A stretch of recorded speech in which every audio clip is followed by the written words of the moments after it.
جواب یوں دوں گا کہ دیکھیے آج کا جو عنوان ہے، جس عنوان پر ہم اور آپ یہاں اکٹھا جمع ہوئے ہیں، وہ مسجد کا افتتاح ہے۔ مسجد کیا ہے؟ یہ اللہ کا گھر، اور مسجد کے افتتاح کے موقع پر جو لوگ یہاں شریک ہوئے ہیں، ان کی کوئی نہ غرض ہے، نہ غائب ہے، نہ کوئی مقصد ہے، صرف اور صرف اس لیے اکٹھا ہوئے ہیں تاکہ اللہ کے گھر کو آباد کرنے کے لیے کتنی بھی کوشش وہ ہمیں کرنا ہے۔ اس لیے کہ مسجد نام صرف اینٹ پتھر گارے کا نہیں ہے۔ اگر اینٹ پتھر گارے کا نام ہو تو آپ کے شہر میں کتنی مسجد، کتنی بلڈنگیں موجود ہیں جو 5 منزلہ 10 منزلہ کتنی طویل عریض ہے، لیکن مسجد اصل آبادی نمازیوں سے ہے۔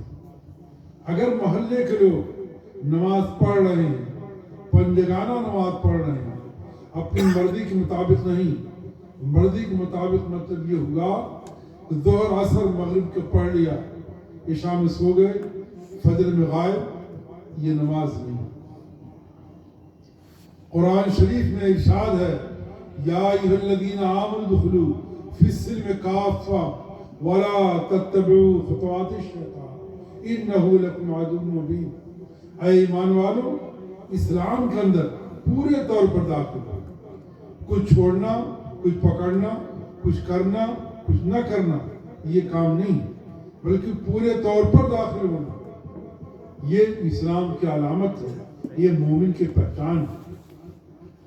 اور اگر آپ نے مسجد کا حق ادا کیا تو کل میدان محشر میں یہی مسجد آپ کے لیے گواہ ہوگی۔ یہ بار الہ، یہ محلے والوں نے، قریچ آباد والوں نے ہمارے حق کو ادا کیا۔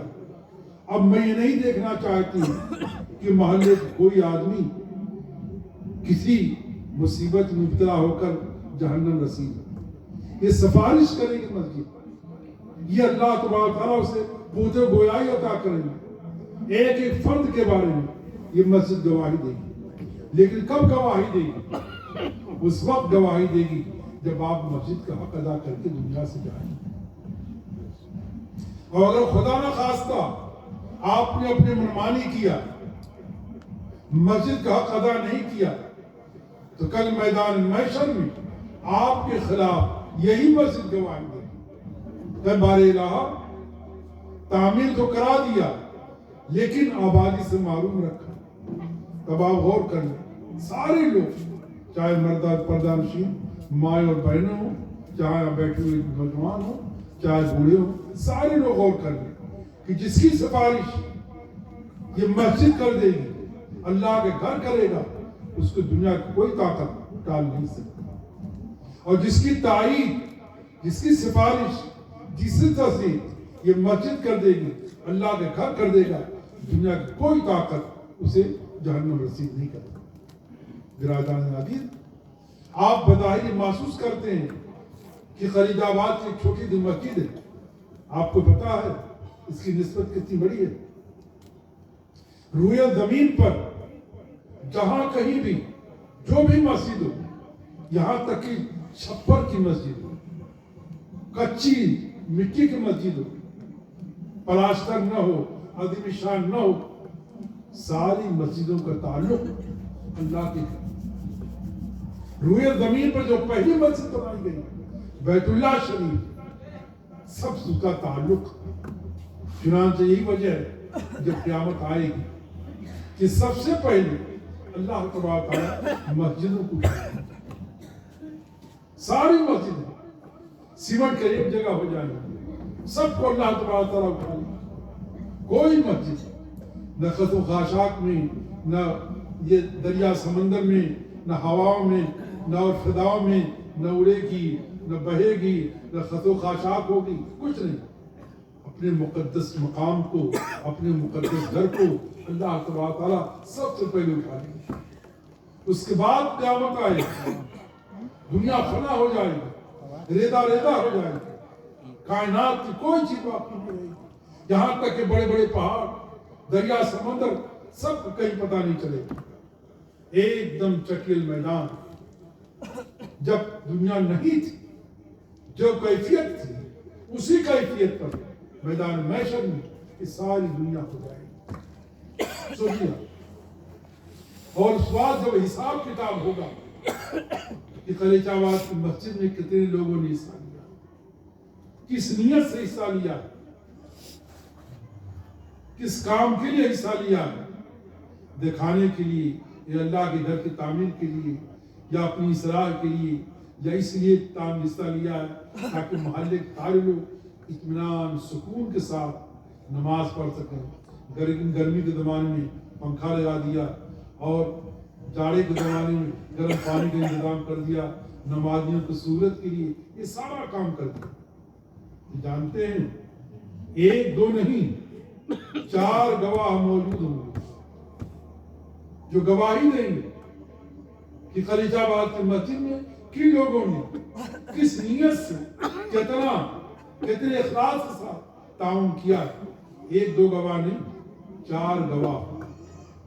دنیا کی گواہ کو تو یہ عالم ہے کہ روپے کے ذریعے، پیسے کے ذریعے، دباؤ کے ذریعے، خوف کے ذریعے ٹل جاتا ہے، بدل جاتا ہے، سب کچھ ہوتا ہے۔ لیکن یہ 4 گواہی ایسی ہوگی جو رائی کے دانے کے برابر بھی نہ پلٹے گی، نہ ہٹے گی، نہ اپنی جگہ سے چلے گی۔ غور سے سن لی، بات لمبی مجھے نہیں کرنی، اختصار کے ساتھ بڑی سادی بات پیش کرنا چاہتا ہوں۔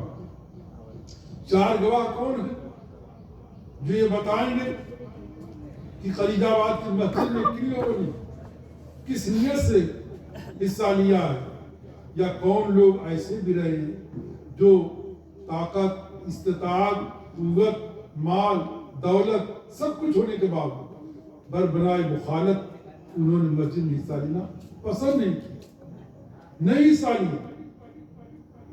کچھ لوگ ایسے بھی ہوتے ہیں جن کو مال سے اتنی محبت ہوتی ہے کہ نہ کھاتے ہیں، نہ کھلاتے ہیں، نہ دیتے ہیں، نہ دلاتے ہیں، بلکہ مر جاتے ہیں کفے افسوس مچتے ہیں۔ ایسے لوگوں کی ضرورت کیا تھی؟ تو غور سے سنیں 4 گواہ کون؟ نمبر 1، پہلی گواہی اللہ رب العزت۔ کہیں بھی 70,000 پردے کے اندر کوئی نیکی کرے گا اس کو بھی اللہ دیکھ رہا ہے۔ 70,000 پردے کے اندر کوئی بدی بھی کر رہا، برائی کر رہا، اللہ اسے بھی دیکھ رہا۔ اللہ کے نزدیک ہر چیز آیا۔ اس لیے آدمی کو ہر وقت استعداد کرنا چاہیے، اپنے ذہن میں بات رکھنی چاہیے، اگر میں غلط کام کر رہا ہوں تو میرا اللہ مجھے دیکھ رہا ہے۔ اعلیٰ درجہ تو یہ ہے مومن کا دل ایسا ہے، منور ہو کہ ہمہ وقت وہ اللہ کو دیکھے، میں اللہ کو دیکھ رہا ہوں، میرا اللہ مجھ کو دیکھ رہا ہے۔ لیکن اللہ کو دیکھنے کے لیے بہت قربانی کی ضرورت ہے، یوں ہی نہیں مل جاتی، اس میں بڑی خاک چھینکنی پڑتی۔ ایک مرتبہ میرا سفر ہوا، الحمدللہ پہلا سفر بیت اللہ شریف کا، آپ کے شہر کے بہت ہی معتبر، مستند، معیاری عالم، پیر، مرشد حضرت مولانا حسنین صاحب دامت برکاتہ فرمایا کہ تم کو میرے ساتھ حج میں چلنا ہے۔ غور فرمائے، صرف 4 دن باقی رہ گئے حج میں، صرف 4 دن باقی رہ گئے، اور کہا تجھے میرے ساتھ چلنا ہے۔ میرا پاسپورٹ منگوا لیا، میں نے دیا۔ شام کو اطلاع آئی کہ ویزا لگ گیا ہے۔ صبح مولانا نے کہا گاڑی سے چلنا لکھنؤ سے، صرف فلائٹ سے چلنا ہے۔ پھر ہم لوگ چلے گئے، حج میں چلے گئے۔ تو ان کا یہ عالم تھا کہ جب میرے بغل میں لیٹے تو بے ساختہ رات میں سوئے ہوئے اللہ کی آواز آ رہی تھی۔ میں اٹھ کے بیٹھ گیا، مولانا کیا کر رہے ہیں؟ دیکھا سو رہے، کیونکہ پہلا دن تھا، پہلا اتفاق تھا۔ پھر میں سو گیا۔ پھر تھوڑی دیر بعد آواز آئی، ہمت جگ گیا الا اللہ الا اللہ. تو میں خاموش تھا، چپتا سویا ہوگا. صبح میں پوچھا حضرت بتائیے کیا معاملہ، آپ جگ رہے سو سو رہا تھا. تو بتایا کہ میں نے 5 سال تک تہجد کی نماز میں الا اللہ کے در لگائی. یہ آواز میں زبان سے نہیں نکالتا، بے ساختہ میرے دل کی آواز ہوتی جو نکلتی ہے. اسی لیے کسی مجذوب نے کہا ادھر نکلے ادھر ان کو خبر ہو، کوئی آنسو تو ایسا معتبر ہو. آج ہم 12 گھنٹہ سوتے ہیں، 10 گھنٹہ سوتے ہیں، سوتے سوتے بدن تھک جاتی ہے، پیٹ میں درد ہو جاتا ہے، لیکن یہ نہیں احساس ہوتا کہ بھور موٹ جائے. 2 رکعت تہجد پڑھ لیں، اللہ کے سامنے معلوم جا کر معافی مانگ لے گناہوں کی، روزی کی برکت کے لیے دعا کر لیں. اللہ کو بھور کا یہ ایک قطرہ آنسو بہت پسند، بہت پسند، بہت پسند. فرمایا کہ 5 سال تک ہم نے مجاہدہ کیا تب جا کے دل سے آواز نکلتی. سوچیے تکابرین یوں ہی نہیں اللہ والے بنتے ہیں جی، اس کے پیچھے مجاہدہ کرتے ہیں. خیر تو بڑوں کی بات، لیکن ہمیں کم از کم 5 وقتہ نماز کی پابندی کرنی چاہیے. کسی بھی حال میں ہر آدمی طے کر لے ہمیں فرض نماز نہیں چھوڑنا ہے، جس حال میں بھی ہے ہمیں ادا کرنا ہے. اگر ادا نہیں کریں گے تو کل یہ قریچ آباد کی مسجد یہ ہمارے خلاف گواہی دے گی، اور اس کی گواہی کو ٹال نہیں سکے گا، اس کی گواہی معتبر. تو جب آدمی کوئی نیک کام کرتا ہے یا برا کام کرتا ہے تو 4 گواہ ہوتے ہیں. نمبر 1 اللہ رب العزت، پہلا گواہ. دوسرا گواہ یہ فرشتے جنہیں ہم دیکھ نہیں رہے، ایک ایک نقل و حرکت لکھتے رہتے ہیں، ایک ایک نقل و حرکت لکھتے ہیں. آج کل تو بہت آسان ہے، موبائل میں ایک سم لگا دیجیے، دیکھیے اتنی بڑی سم، اتنی بڑی سم، اور اس میں پورا قرآن بیٹھ کے سنتے رہیے. اور پھر میں ایک دوسرا دیکھا کہ 7 قسم کی قرأت کے ساتھ، تفسیر کے ساتھ پورا قرآن اتنے بڑے. سوچیے یہ سب کیا ہے؟ یہ سب قیامت کی نشانیوں میں سے ہے، تاکہ آدمیوں کی یقین ہو جائے کہ جو فرشتہ مقرر ہے جو لکھ رہا ہے وہ ایک دائی کے دانے کے برابر کوئی بات چھوڑے گا نہیں. بالکل. 2 گواہ ہو گئے جی، بولیے دور سے. تو میں سمجھتا ہوں کہ 2 مہینے بتایا، 2 آپ لوگ بتا دیں. بھائی بہت دن، ابھی تو 2 دن پہلے آپ لوگوں نے اتنی بڑی لمبی چوڑی تقریر سنا، 2 عالم سے سنا، برابر سنتے رہتے ہیں. کچھ آپ بھی کیجیے، کچھ ہم ہی بتائیں. تیسری گواہی یہ ہے کہ میدان محشر میں جب حساب کتاب ہوگا تو اللہ تبارک و تعالیٰ علیم بذات الصدور ہے، وہ جانتا ہے کہ بندہ کیا کر کے آیا. ایک رائی کے دانے کے برابر بھی کوئی چیز اسے مخفی نہیں، لیکن اللہ تبارک و تعالیٰ موقع دے، سوال کرتے کہ بندے تم سے یہ غلطی ہوئی ہے. تو کچھ انسان وہاں بھی اپنے چالبازی کا ثبوت دیں گے. وہ یہ سوچیں گے کہ میرا نام عبد الرحمن ہے، پوری دنیا میں لاکھوں کروڑوں عبد الرحمن ہوں گے، تو پھٹ سے کہہ دے گا کہ بار الہ میں نے اس نام کوئی غلطی نہیں کیا، کوئی دوسرا عبد الرحمن ہو. وہ یہ سوچے گا کروڑوں عبد الرحمن ہے، اگر میں کہہ دوں گا تو اللہ میاں کہاں کس کو تلاش کریں گے، کروڑوں عبد الرحمن جی. تو اللہ تبارک تعالیٰ دیکھیں کتنے بڑے کریم، کتنے بڑے رحیم، غصہ نہیں ہوں گے. دیکھیں کہ بندہ کیا کیا کرتا ہے، دنیا میں تو کرتا ہی تھا، یہاں بھی اس سے بات نہیں آ رہا، اتنا چالاک کس سے وہ دے رہا. جانتے کیا ہوگا؟ اس ہاتھ کے ذریعے سے کوئی سامان قلم دے، یہ مولانا عبد الرحمن صاحب کی قلم تھی. عبد الرحمن دوسرے نے چوری کر لیا. اب یہ سوال ہوگا، اللہ تبارک تعالیٰ کہیں کہ ان کی قلم چرائے کا نہیں، تو عبد الرحمن کوئی اور ہوگا. تو اسی وقت اللہ تبارک و تعالیٰ اس ہاتھ کے اندر قوت گویائی عطا کر دیں گے. یہ ہاتھ بولے گا, یہ ہاتھ بولے گا, کہے گا بار الہ میں نے فلاں دن فلاں گھنٹہ فلاں منٹ فلاں سیکنڈ یہ قلم فلاں کی چوری کیا. اب کیا کریں گے آپ کہاں جائیں, کچھ تو تلاش کریں گے. 3 گواہی ہو گئی, چوتھی گواہی اس کو بھی سن لیجیے غور سے. جس مقام پر اگر چوری خلیج آباد میں کیا ہے, جس زمین پر کیا ہے, جس گھر میں کیا ہے, جس دکان میں کیا ہے, جس مکان میں کیا ہے, راستے میں کیا ہے, وہ راستہ بولے گا. یومئذ تحدث اخبارها بان ربک اوحی لها, یہ زمین بولے گی. جس مقام پر وہ غلطی کی گئی, گناہ کیا گیا ہے, وہ مقام بولے گا. اللہ تبارک تعالیٰ کو جو گیا عطا کریں گے کہ فلاں مقام میرے اوپر فلاں دن فلاں گھنٹہ فلاں منٹ اس نے کام کیا, یہ غلطی کیا, یہ گناہ کیا. سوچیے, تھوڑا غور کیجیے. یہ وقت آنے والا ہے, سب کے پاس سامنے آئے گا کہ اول سے لے کر آخر تک پوری کائنات کے انسان جمع ہوں گے. انبیاء ہوں گے, اولیاء ہوں گے, صحابہ کرام ہوں گے, اور خود آقا مدینہ سرکار دو عالم صلی اللہ علیہ وسلم ہوں گے. ان کے سامنے ہر ایک کو حاضر ہوگا اور حساب کتاب ہوگا. بتائیے کیا منظر ہوگا, کیا کیفیت ہوگی. اللہ تعالیٰ ہم تمام لوگ اس مقام پر حفاظت کے ساتھ رکھیں. لیکن یاد رکھیے, جب کچھ کر کے جائیں گے تب کچھ پائیں گے.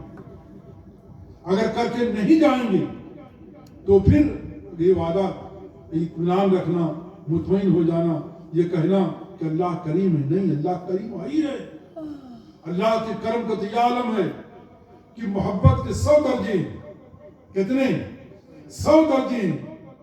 اللہ تبارک تعالیٰ نے ایک درجے میں پوری کائنات کے انسان, جنات, درندے, پرندے سب کو دیا ہے. ایک درجے کی محبت کو, اور 99 محبت کا درجہ اپنے پاس رکھا. اب بتائیے اللہ کتنا بڑا کریم, کتنا بڑا ستار, کتنا بڑا وہاب, سب کچھ.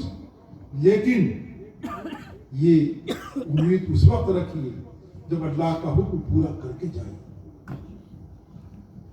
مومن کی شان تو یہ ہے کہ چاہے غمی ہو, چاہے خوشی ہو, چاہے اپنا ہو, کوئی پرایا ہو, جہاں کہیں بھی جو بھی کام کرے وہ اللہ کی رضا کو پہلے سامنے رکھے اور نبی کریم صلی اللہ علیہ وسلم کی سنت سامنے رکھے, اس کے بعد کرے. دنیا کچھ بھی کہے, پاگل کہے, دیوانہ کہے, مجنون کہے, مفلس کہے, کچھ بھی کہے, ہمیں کوئی پرواہ نہیں. اگر اللہ ہمارا راضی ہے اور ہمارے نبی کریم صلی اللہ علیہ وسلم کی سنت ہمارے اعمال اخلاق کے دار میں ہے. برادران عزیز, یہ بہت بہترین موقع آپ حضرات کو ملا کہ اللہ تبارک تعالیٰ نے آپ کے محلے میں اتنی خوشنما, عظیم شان, بہترین مسجد بنا دیا. ہر طرح کی سہولت یہاں ہے, اطمینان ہے, سکون ہے, نہ کوئی شور ہے, نہ شغف ہے, نہ ہنگامہ ہے, نہ بازار ہے. بیٹھ کر کے آپ سب کچھ کر سکتے ہیں. اس لیے آپ تمام حضرات اس مجمع میں اپنے دل پر ہاتھ رکھ کر کے گواہی دیں کہ انشاءاللہ جو ہوا ہوگا. آج کی تاریخ سے ہماری کوئی نماز قضا نہیں ہوگی. بولیے تو انشاءاللہ. دیکھیے انشاءاللہ 2 طرح کا ہوتا ہے. ایک انشاءاللہ وہ ہوتا ہے جو اسی مجمع تک رہ جاتا ہے. ایک انشاءاللہ وہ ہوتا ہے جو موت کے وقت تک رہتا ہے. وہ کون سا انشاءاللہ بتائیے؟ جو صرف زبان سے کہا جائے وہ مجمع تک رہتا کہ آپ اڑ گئے, وہ انشاءاللہ ختم ہو گئی. اگر آپ نے دل سے کیا ہے اور ندامت محسوس کر کے کیا ہے اور پکا فیصلہ کیا ہے, اللہ کی رضا کے لیے کیا ہے, تو انشاءاللہ مرنے کے وقت تک وہ انشاءاللہ باقی رہے گا اور اللہ تعالیٰ آپ کو عمل کی توفیق دے گا. برادران عزیز, میں تو سمجھتا ہوں کہ یہ آپ حضرات کی خلوص محبت کی برکت ہے کہ میں آ گیا, اتنی دیر بول دیا, ورنہ شروع میں میری کیفیت وہ تھی مسجد میں میں یہ محسوس کر رہا تھا کبھی بیٹھ کر کے آپ لوگوں کو سلام کر کے چلا جاؤں گا، لیکن اللہ تعالیٰ نے بلوا دیا، اور میرے کہیں سے جو غلطی ہوئی ہو تو معذرت چاہتا ہوں۔ آپ حضرات سے دستبستہ گزارش کرتا ہوں کہ ہر آدمی فیصلہ کرے ہمیں نماز پڑھنا ہے، اور ساتھ ہی ساتھ اپنے گھر کی بھی فکر کرے، بیوی بچوں کی فکر کرے، ماں بہنوں کی فکر کرے۔ اگر آپ نہیں کریں گے کل میدان محشر میں آپ سے سوال کیا جائے گا۔ کیوں کیا جائے گا؟ آپ ان کے کھانے کی، پینے کی، دوا کی، علاج کی، شادی کی، بیاہ کی ساری فکر کرتے دنیا کی، تو آخرت کی فکر کون کرے گا؟ آپ کو کرنا ہے۔ تو عورتوں کے ساتھ، مردوں کے ساتھ، بچوں کے ساتھ سب کی آپ کی سرپرستی کرنی ہے۔ وما علینا الا البلاغ۔ جزاکم اللہ۔